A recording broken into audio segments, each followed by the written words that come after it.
সহজ প্রশ্নের সহজ উত্তর। কবি ভবানীপ্রসাদ মজুমদার। হিসেব করে বলতো ন্যাড়া, অঙ্কটা খুব সোজা। ঘটে কেমন বুদ্ধি আছে, যাবে এবার বোঝা। এখান থেকে বেলতলা ধর 1.5 মিনিটের পথ। ট্রেন, ট্রাম, বাস কিচ্ছুটি নেই, ভরসা চরণ রথ।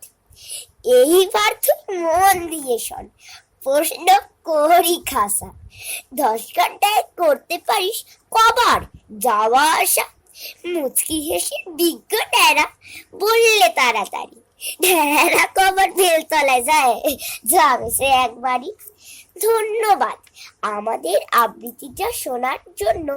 আর যদি আবৃত্তি আপনাদের পছন্দ হয় তাহলে please please please like, share ও সাবস্ক্রাইব করবেন ইন্ডিয়ান ট্যালেন্টকে। Thank you.